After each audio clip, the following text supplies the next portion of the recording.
Well, the seasons are changing again, and I'm changing up my inventory a little bit. I've been putting some time on this one. I had neglected it for a few years, and it runs okay. I mean, I have to tweak it some, I think. It's not quite as stable as I'd like it to be. Now, I got this way back in 2018, and we started out in the wrong foot because the pull start broke first time I tried to start it. And I put it back on the shelf. And I wanted to put some time on it to learn it before I really start making any kind of plans for its development in the future. Now, if you remember, I had developed the 660s to, I think, a fairly stable saw. And I believe this saw deserves that kind of an effort. It's a nice little saw. I actually got a cover for this one right here. And I've been running this one quite a bit. And but I wanted to upgrade a cover, and I finally found one on eBay for like 50 bucks, which is ridiculous, but when you want it, you want it. You know what I'm saying? Now this one here, I spent a lot of time cutting pine. So it's got pine tar and dust all over it. Kind of a mess. So I want to clean it up today. And then we're going to put them away because I have a Jonsered 70E, which is going to replace these for a couple of weeks. I know that sounds crazy, but it's not. Now this is a little bit of a saw maintenance and transition day.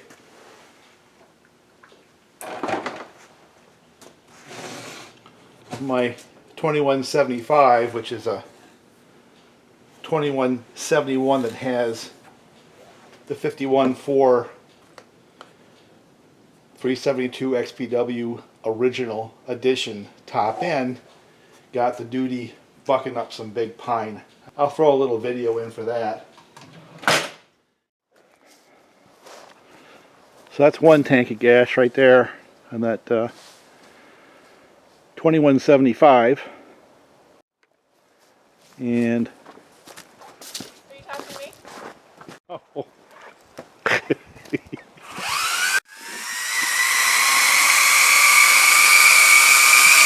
Got a fair amount of cleanup here to do.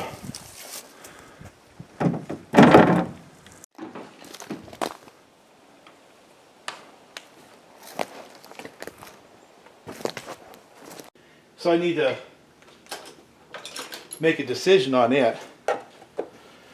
And it pulls that 24-inch bar beautifully with a 7-tooth sprocket. And I want to see whether or not my tweak on the tune, I don't know if you remember last time I run it, was running a little bit lean. Here's the 51.4. I have not looked at these, so I don't know. It's actually running a little bit lean. So there's more to get out of this saw by just simply giving it a little bit more fuel. Now, if anything, it's running a little bit rich, but I like it that way. May not be optimum for performance, but as the seasons change, hauling in the heavy wood like that, it's not going to hurt it. You know what I'm saying?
Just check the plug.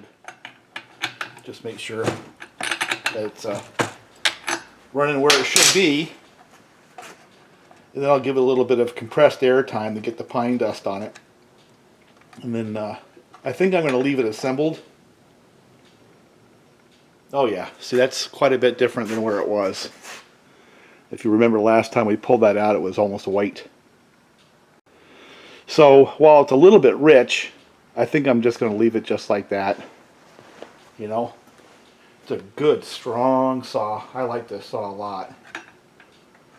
But I'm not sure when I'm going to run it again. So what I'll do is I'm going to clean it off like I normally do. And then I'm going to get the gas out of it and put it back in the closet until I need it again. I think it's going to keep its 24-inch bar. And it pulled that beautifully. That worked quite well. So let me go off and give it some compressed air time. And by the way, Brake Clean does a fairly good job of getting rid of that pine tar. You know, which was all over this thing. I don't have any big bar jobs right now that matter. You know, once in a while I'll do a hobby thing, you know, like we did with Bob. But I'm talking about where it matters. This was used on a job where time did matter. So I didn't want to play around with my toy saws. And situations like that, it's saws like these two Jonsereds here, the 48mm build and this one right here are the ones I use for real. You know. So what I do with these when I'm done is I'll fire them up. Let's see if I can get this one to fire. And then once I get it running, I'll dump the gas out and let it run until it stalls. You know, that's been my protocol for a long time. So let me get this thing fired.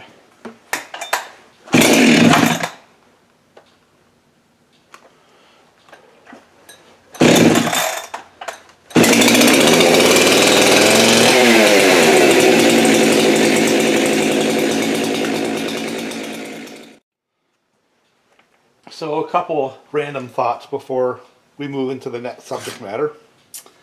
One, I made a post online about chainsaws and luck. Well, these here I've had terrible luck with.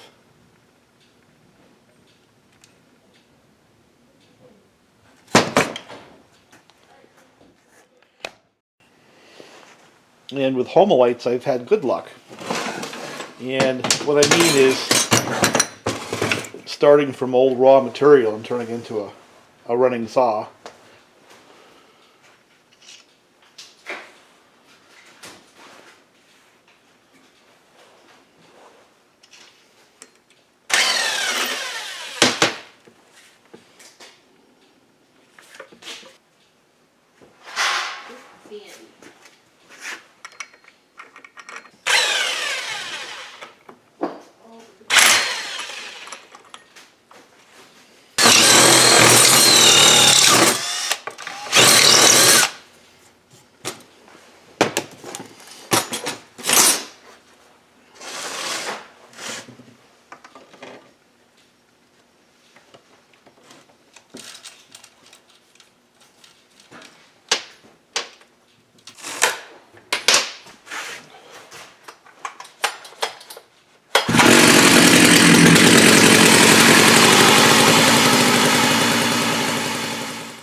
So what I was saying was these old Jonsereds have been kind of like the Homelites to me in the sense that they're pretty easy to get going. And this one here I had to do a little bit of changing on because I wasn't getting idle. I started looking at it. I got the darn low speed almost all the way out in order to get the idle down. And I started looking at the handle, and that guy was stuck. So off camera I took a drill and cleaned that out, and then crocus cloth this, and now it's nice and smooth. And the second thing I found out was it did not have the little axle that goes right in here that keeps the trigger in place. So I went and took a drill and just cut a chunk off the drill, and that'll be how I do that. And in order to blend the bars, the steel bars, I took a couple of nuts and just drill the centers out of them. But it's stuff like that. It's more fun for me than having to do these really sophisticated repairs on this stuff, you know. Just little stuff like this, just futzing with it versus having to be all sophisticated. Not only have I had lousy luck, but day-to-day life with these yellow plates is a pain too, partly because of that big giant clutch and the sprockets on the inside. So that tends to make it tougher to deal with as well, you know. So there's just a lot of things about this saw that when you have this kind of an arrangement, it's like, why bother? You know what I'm saying? You know, this is a little bit ahead of the time. They were made in the same period. This is it's a Jonsered 70E, and this had the vertical cylinder layout, muffler up front, versus the horizontal layout, muffler on the side. This one had the internal clutch, external sprocket. This has the external clutch, internal sprocket.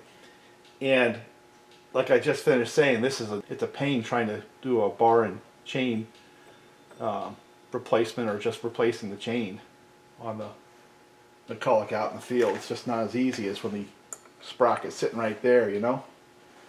Now I know people are going to get upset because there's a lot of people who love the McCullochs, but I kind of got into them. I kind of learned them. Got a nice young fellow who's a sub, and I'm going to sell them all to him and let him enjoy them. And I'm going to go back to these because these are a lot of fun for me, you know. But what a solid design these are. And again, they have the case split in half that way instead of the clamshell like the McCulloch. And just quite a bit further ahead in terms of evolution. But back to this one. And the other thing is when like the Homelites, if I get an old Jonsered like this, and it's all complete, even though it's dirty, chances are, with things like a carb kit and a fuel line, simple things like that, maybe a spark plug and a couple of pieces of wire or a switch, you can get them to run. Whereas I just can't seem to get the McCullochs to run and stay stable. Now I know there's guys who know how to do it, there's little tricks of the trade, but you don't have to have any tricks of the trade to get these things going. You know what I'm saying? They're real simple. If you have just simple mechanical skills, the Jonsered and the Homelite is going to yield your return on time investment better than the McCulloch, in my most humble opinion. stick to these for a little bit. Let me see if I can get this one to run.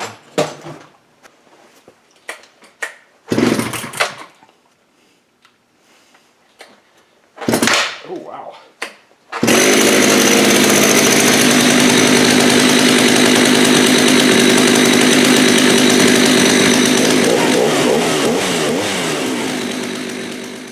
Bunch of folks come up to help out in the farm, start cleaning up this hedgerow, whole variety of different saws. And haven't seen this fella for years. He's got himself some toys. What you got there? Well, this 61, remember, this is the one that started all for me. That's like almost 12 years ago now. Longer than that, I think. 2006. Maybe. Yeah. No, Maybe. before that. 2000, before that, 2004. Yeah. Because you were fooling around with saws, and this was the only chainsaw I had. And it was so tired when I tore it down that I'm surprised the piston just didn't shatter and fall to pieces. But there it is. But got a new piston, had it apart probably 2 or 3 times, and kept porting it a little bit more and a little bit more, and fooling around with it. And then this is just one of my 395s. I've built 2 of these, but this was the first 395 that I ever got. Got it pretty well used from a logger, and ended up with a lot of new body work on it because I bought it all for another guy's 395, and he kind of bailed on the project, just wanted the saw fixed and didn't care if it was pretty after I bought all the stuff. So mine ended up pretty. Yeah. Didn't need it, but what the heck. But I can tell you it makes a lot of noise. the muffler was actually built specifically for milling, because I put this together primarily with torque, bump the compression up, and I like running it because you can basically set the bar on the wood at a stop and pull the trigger, and Parks. It'll just start. Pull the chain. You gonna run that thing? Yeah. So I don't know what we've got to.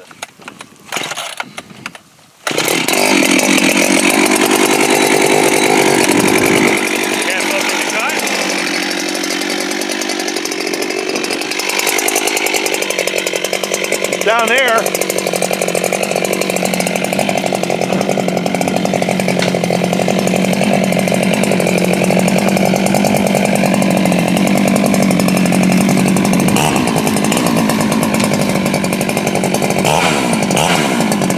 Take that whole thing.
I like it, even though it's a little heavier than,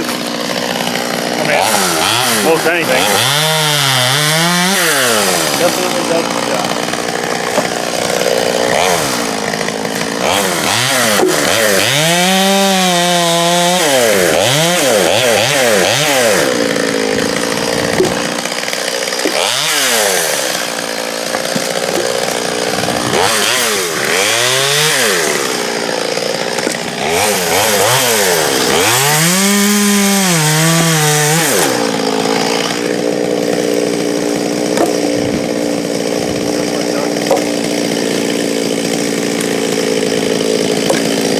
Is that a 200?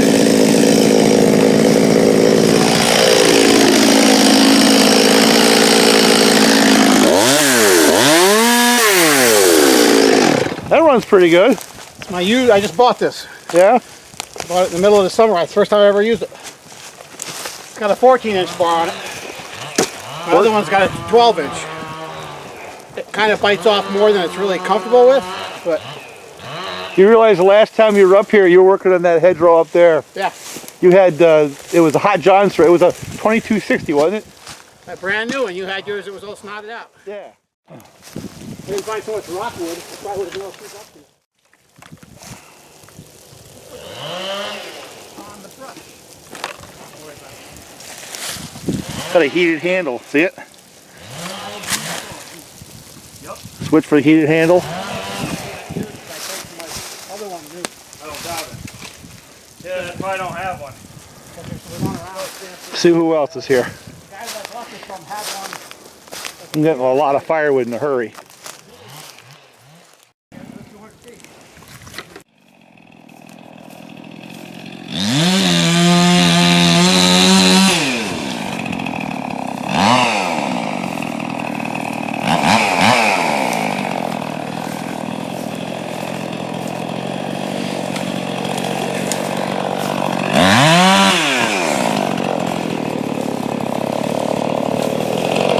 So you brought heated handle stuff too, right? I did. It's a great thing today. I was gonna say. I brought 3 of them.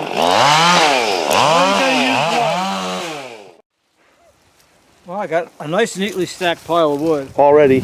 This is by request. This is from Craig Thompson up in Minnesota. He wanted to see this thing in Yeah. action. I got this from him. It was kind of a mess, and we're keeping it rough and ugly looking for a day like this because we don't care. They can fall over, get scuffed. I don't care. Well, it didn't rain today. Not really. It snowed a little bit. We got a little sleet going on. Who cares? Who cares? And I think it's going to be a decent day. I want to just do 5 minutes. I don't want to do a big video today. I'm done with that. No, and that's a G model, by the way, for anybody that didn't notice that. Well, I saw a Because G model up there. Jack and I are both running the heated grips today, and with the gloves getting damp, it's really nice. Normally these gripper gloves are cold, Yeah. and it makes them real bearable today.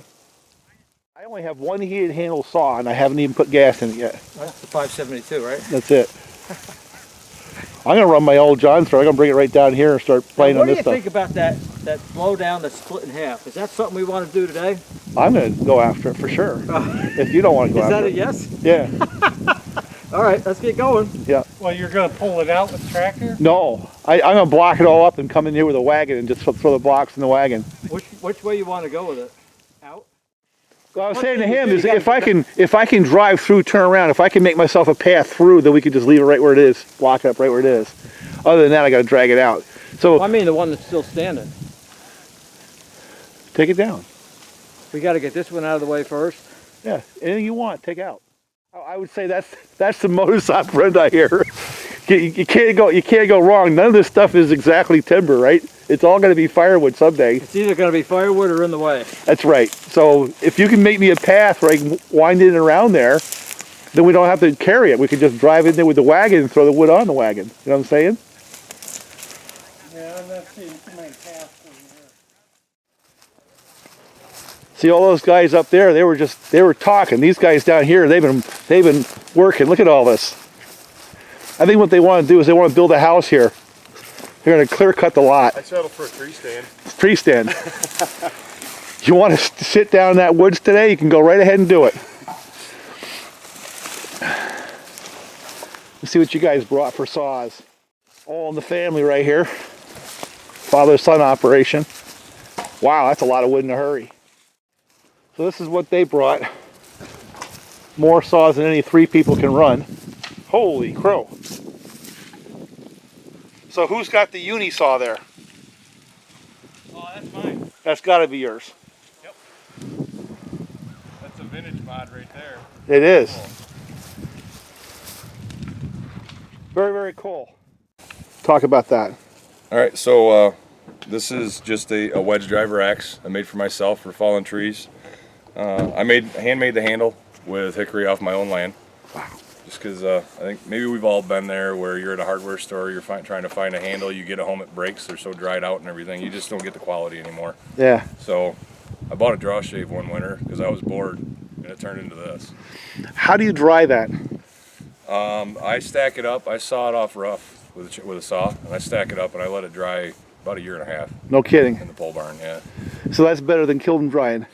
Yeah, because it won't warp out as fast. I still have to strap it down to make sure it's not going to warp or cup, but because it's a slow drying process, it doesn't affect the wood as. But I love vintage axes. You know, it's from that era where they made things to last, and you can't find steel like this in an axe nowadays unless you're buying a Grand Force Brooks for $200. I got this axe off eBay for $15 No kidding. and put a handle on it. So that's very, very cool. Thank you. So I appreciate it. Well, we got this one down here to block up if someone has a big saw. Yeah, I can go in there with the 372. I want to point out a little bit. Got to make some room to get in there. I don't know how solid that tree is, but it'll be good for blocking. Oh, a whole lot of work got done. You can probably see some down there. I now have a road through here too. Unbelievable what these guys did.